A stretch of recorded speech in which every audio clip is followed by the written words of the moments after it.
Greetings, this is the Lookup channel and me, Yuriy Matsarsky.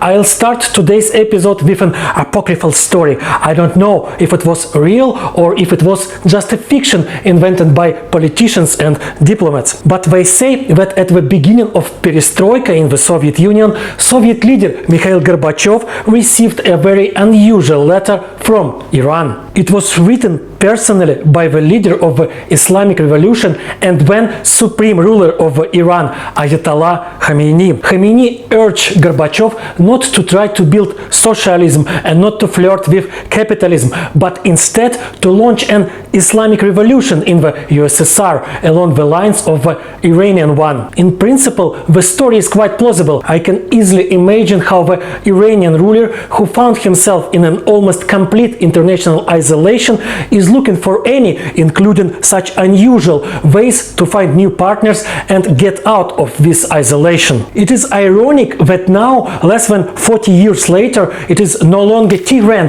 who seeks understanding from Moscow, but vice versa. The Russian so-called leader goes to pay homage to the Ayatollahs. Russian officials say they will learn from the Iranians how to live under Western sanctions, and the Russian media are already making comparisons between Russia and Iran, trying to convince their viewers and readers that since Iran is opposing West for almost half a century, then Russia will also be able to. But it will not. Russian media and officials, what a surprise, really, they lie. Now let's figure out why Russia will not be able to use the Iranian experience of surviving under international sanctions. Let me emphasize, it is survival, not prosperity. Prosperity is not even close. It's worth starting with the fact that the reason for imposing sanctions against Iran and against Russia are completely different. Most of the restrictions imposed on Iran are related to the atomic program of the Islamic Republic. Official authorities in every possible way insist that this program is exclusively peaceful, that the Ayatollah regime does not want to build and will not build any atomic bomb. The West has well-founded doubts about this and fears that Tehran is still working on the bomb. But there is also room for maneuver. As soon as Iran lets foreign inspectors to its nuclear facilities, as soon as it promises not to enrich nuclear fuel in excess of the volumes established by international rules, there immediately appears a reason to ease sanctions. The Russians received sanctions for unleashing an aggressive war and occupying part of the territory of Ukraine. They simply do not have room for maneuver. They cannot leave the Crimea or Donbass they have occupied and then quietly and imperceptibly for the rest of the world occupy them again, just as Iran can secretly enrich fuel by passing the agreements. So the Russians have no room for maneuver, no subject for discussion until they completely withdraw from Ukraine. No one will ever discuss the lifting of sanctions with them. Iran is ruled by rather unpleasant people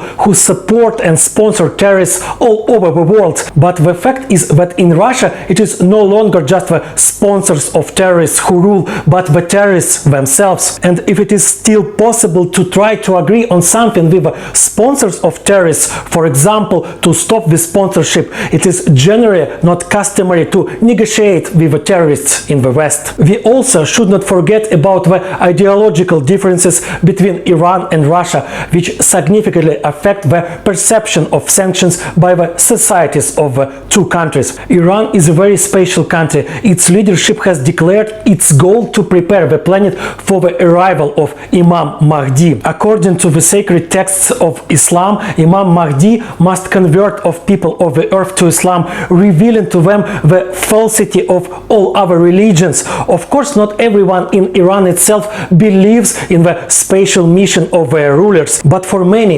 Iranians, the feeling of belonging to something great helps them survive sanctions and our troubles. And what is the ideological basis of the Putin regime? There is none. He does not prepare anyone for the coming of the Mahdi, nor for the second coming of Jesus. He has no goals at all, except for seizure of foreign territories and endless personal enrichment. A very stupid and gloomy part of the Russian people can still believe in fairy tales about the terrible NATO, which must be resisted with all its might, and because of this endure rising prices and falling rising standards. But for a slightly smarter person, this nonsense it's not easy to sell. Very soon in Russia they will begin to grumble and complain about the deterioration of living conditions and the lack of understanding of why this deterioration must be endured. Although, to be honest, even the most impressive ideology would not have saved Russians from the consequences of sanctions, just as it did not save the inhabitants of the Gaza Strip,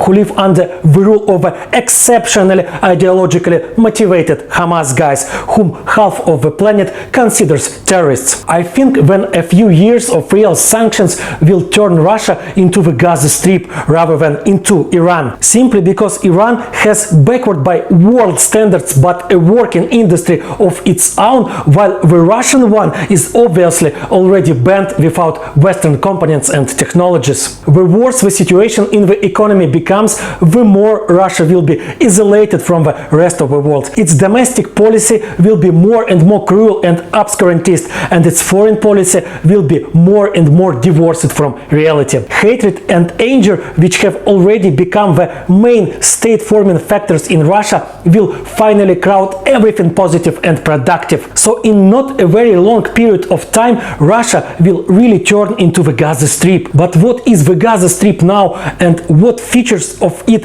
have every chance to take root in Russia? This is the topic for a new episode. We will get to this topic in the near future. Until then, all the best. See you.